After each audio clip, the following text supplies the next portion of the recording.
So the eShop sale is still going strong. I wanted to come back and share with you a few indie games that's on sale that you have to pick up before the sale ends. And these are indie games that are really special and close to my heart because they not only are great and incredible games to play, but they really kind of hit on more than just what you think of traditional video games. Like these games all have some kind of like bigger life story that they're telling, or they made me think about life or my relationships in a really different way. They just really affected me in a bigger way than just like I'm entertained by playing this video game. So I wanted to share all of my favorite indie games that kind of changed my life with all of you. And let's start with number one game, which is Grease. So Grease is a game that is really about the healing journey that someone goes on after they've been through this like big traumatic event. And when I was playing this game, I had been going through something personal in my life, and I just needed an outlet to help me kind of interpret these feelings that I was having as well. And I had stumbled across this game. I was really taken in by the art style and the music. I actually didn't really know much about the game's story before I started playing it, but it was exactly the type of game that I needed in the moment as I was going through my own journey to kind of overcome this event in my life. And yeah, it actually like made me feel a lot better. Like it gave me, again, this like way to interpret my grief and loss, and I was able to sort of channel that energy into what I was playing in the game. And the game is so beautiful. It does such a beautiful job of representing the growth of this character through bringing color back into her world.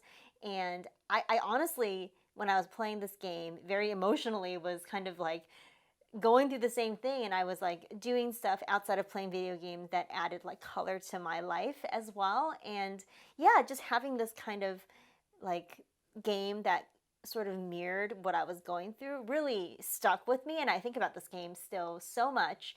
And I always recommend it to anyone, even if you're not going through a life event. It's just this really beautiful game that you should play. And yeah, and it's a really wonderful game to experience. From the same developer is our second game called Neva. This is a game that I was honestly pretty scared to play because when I first saw the trailer, I immediately like burst into tears because it centers around like an animal companion, and I have like the world's softest heart for animals. And if there's any like dog that gets harmed in a game or in a movie, I always look up, does the dog die.com. It's like an actual website where you can look up if the dog in the movie or the game, if something bad happens to it, because I know that I just can't stand it emotionally. I'm not strong enough to withstand that type of like story.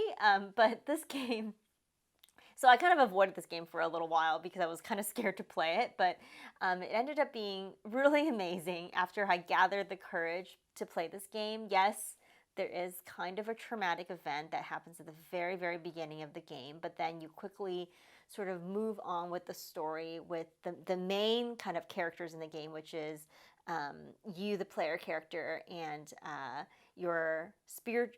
It's not like a dog because it has like antlers, so it's definitely like a fantastical creature. But the creature's name is Neva, and you're kind of journeying through this really beautiful. Again, the art style, true to this development team. It has a very specific look, and it just looks like this beautiful painting. And the lighting is so great. And in this game, you play through different seasons, so you can see the landscape and the nature around you really change through the seasons. But this is a game about, really companionship and, having someone that depends on you and you depend on them, and also how your relationship evolves over time. So Neva, you start out with Neva as like a little puppy, kind of a baby, and then like as the game progresses, Neva grows up and then becomes your protector.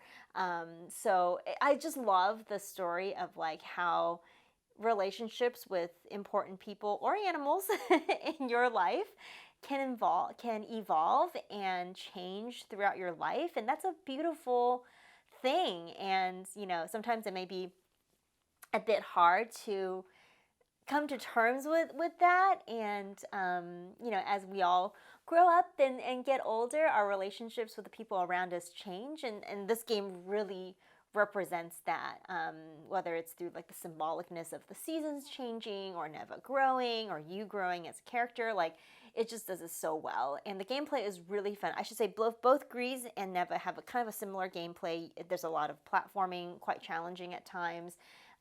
In Neva, there is also some combat, and both games have some light puzzles as well. But the game is like not super chill. Like, the gameplay is actually pretty hard. It does have like a story mode, so if you want to just kind of not be challenged by the platforming and just kind of relax and play through the story and enjoy the beautiful scenery and music, you can definitely do that as well. But I'm kind of glad that the gameplay itself is very satisfying and very challenging. The next game is one of my favorite games that I played, I think it's last year actually, called Arranger. This is a game that is a super unique puzzle game.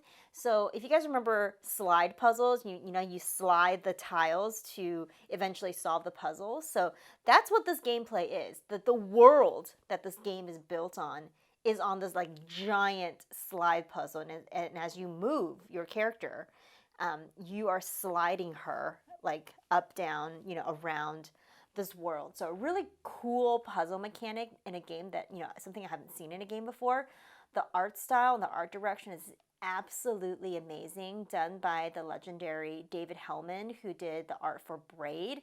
He has such a specific style that's just so, it's just so beautiful and so captivating.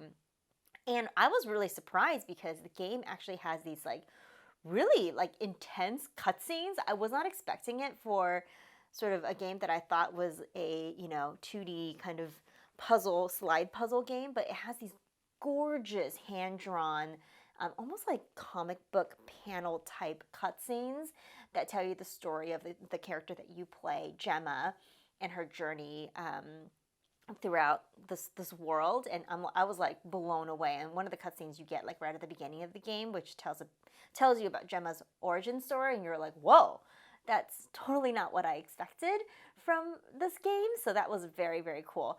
I love this game because it really tells you the story about like how a lot of people, me included, can feel sometimes like you're a misfit, and you feel like you need to kind of get out of your surroundings to explore the world around you, to maybe find a community that you feel like you belong to more. I love that this game sort of is themed around this like finding yourself, finding a way to express yourself. Like, you reject the shackles of stagnation, as they say. Like, I reject that. I don't want to, I'm not happy where I am, I'm going to take that risk and go out and explore an alternative option. Even if that option feels, hard or scary, you're gonna do it anyway. And I love that's embodied in Gemma's character. There's also the secondary storyline that I've really found fascinating, especially with the day in this day and age that we live in, which is like, this is one part of the game which tells about this town of people that have stopped communicating face to face, and they've only now communicate through these parrots, which kind of reminds me of like how a lot of times like we don't communicate face to face anymore, we just communicate through like text messages, or writing somebody comments, or just you're not really engaging with people like in person anymore. That's become harder to do in our lives, definitely in my life, I feel like. So that was a really good reminder to like stop doing that, and for people that are really important in your life, and for people that you want to make time for, like, do that. Put down the phone, go and meet them for coffee, or invite them over so you can hang out with them in person. If you have something to say to somebody, like this game has this moment where like someone's like, I really need to tell this person something, and I've been sending her these parrots, and you're like, why don't you just go tell them in person? I think that would go much better. And that was a good lesson, a good reminder for me as well. Next, we also have another game that I love called Unpacking. This game, if you guys know me, I love organizing things or arranging things. Like I love, just in real life too. Like whenever I'm like at home, I'm always like rearranging the spices or like making sure the pens are all lined up right and the pictures are all perfect. That is this game. This game is called Unpacking. It's a very satisfying puzzle game where you basically learn about this young woman's life through unpacking her belongings, and you sort of go through her full like life as you are taking out these items, and putting these items in her new home. And what I really love about this game is it does such an incredible job telling you a story without any cutscenes and without any dialogue. So all you're doing is you're taking stuff out of boxes and putting them in different rooms of the house, like literally as if you were unpacking boxes after moving. And as you unearth each item, you sort of have a little like memory of that item, or you kind of learn about her life through these treasures that she's kept, and moved with her throughout her whole life. And it's just such an intimate portrait of somebody's life. Like, I think this thing would happen to you. Like, if you had to go unpack somebody's boxes, like if you were a stranger and you were unpacking somebody's boxes, you would learn so much about them through those belongings. And it just, yeah, it's very intimate. It's like, oh, I'm getting this window into somebody's life that I kind of feel like, one, I shouldn't be privileged to this, and two, you're like fascinated by it because it's just, yeah, these are the things that make up who this person is, and you're learning about it through this like third party, or this like third person perspective. So I really love it, and her life is filled with a lot of different themes and things like that I related to. And it's kind of like that growing pains, like finding yourself kind of storyline, and lots of twists and turns on that journey, and that we're all on in this journey called life. And I just love it. It was such a cool way to just like get to know somebody, I guess, through this act of unpacking their stuff. Next is a game called Death's Door, which is on the surface just this like fun, pretty challenging actually, like platforming game. And this game, you play as this little crow. He's very cute. And you are tasked with collecting souls. That's your job.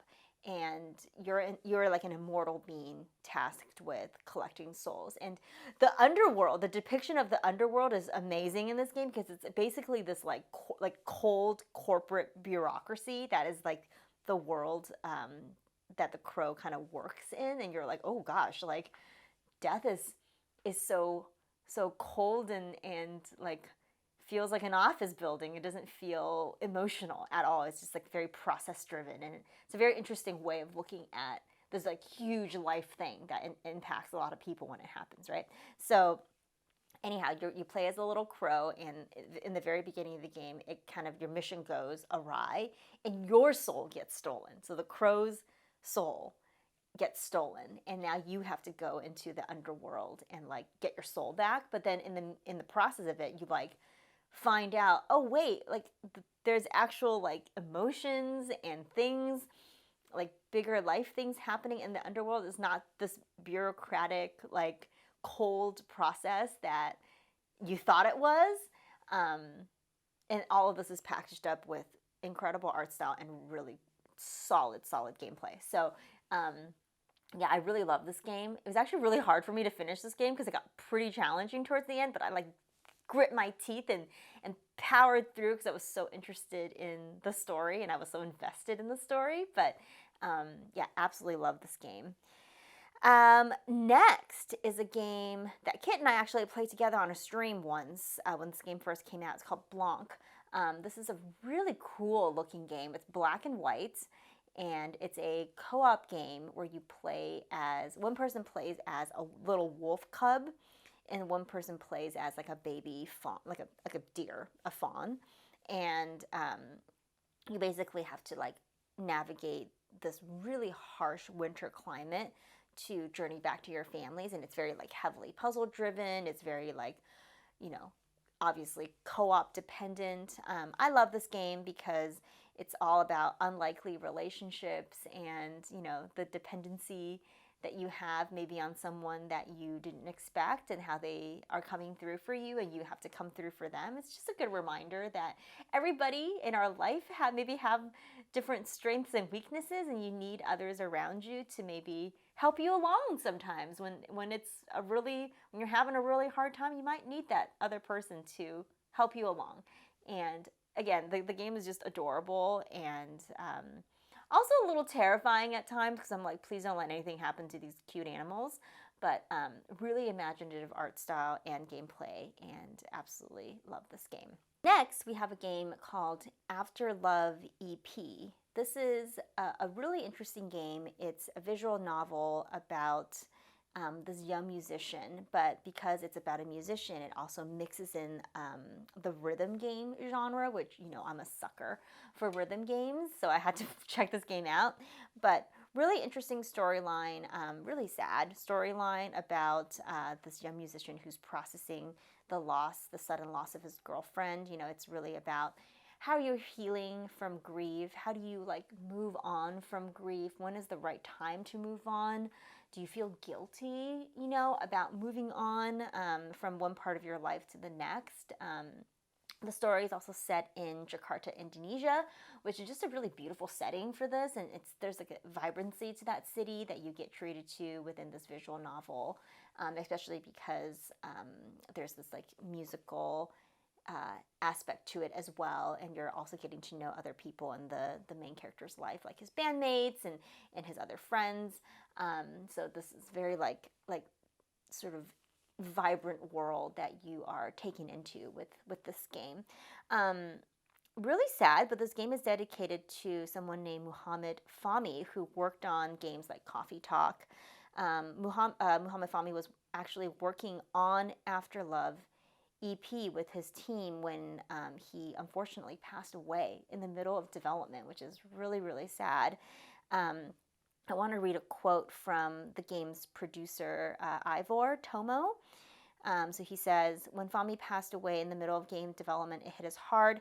If I remember correctly, we stopped the development entirely for almost 2 months and just talked to each other about how to move forward from here. We agreed we needed to finish the game and share Fahmy's vision with the world, no matter the cost. And this is the game producer saying this in a Vice interview after the game had come out. So kind of unbelievable to think about that in the middle of a game that they were making about grief and loss, this really sudden tragic event happened to their team, and their team started dealing with grief and loss. And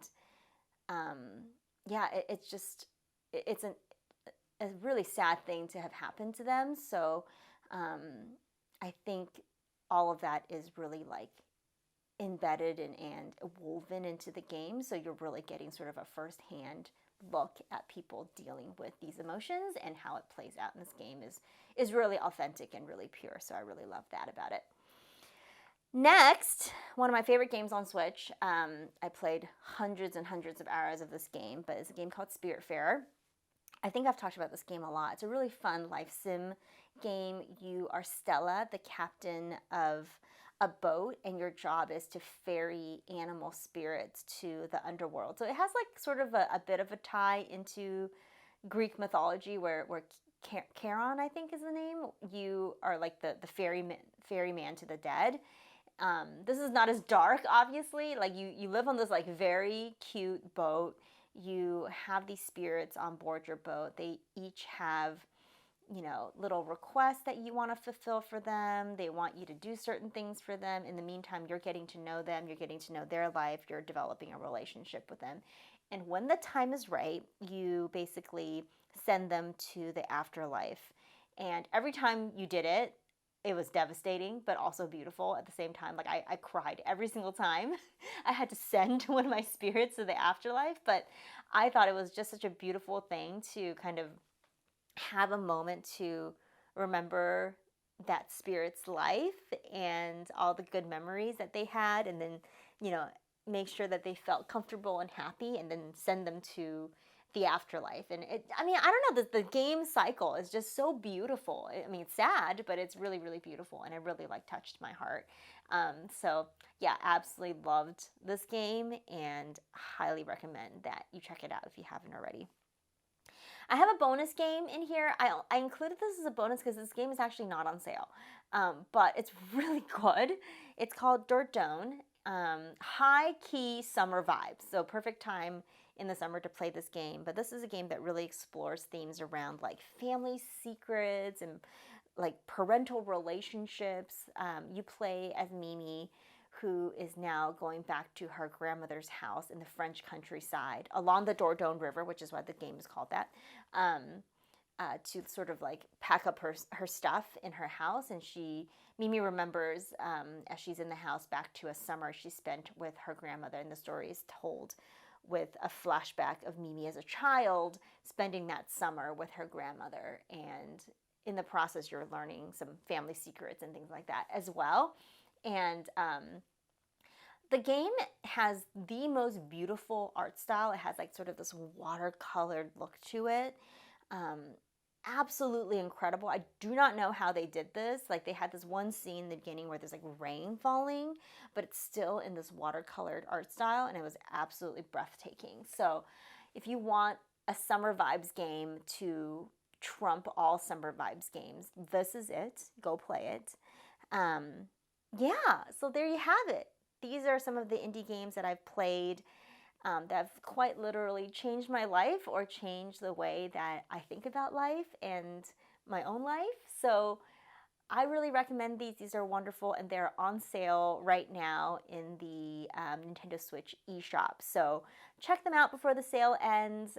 Hope you guys like some of these options. If you have an indie game that you'd like to recommend, definitely leave it in the comments below so I can check it out as well. And gonna wrap up this video now, and I'll talk to you later. Bye!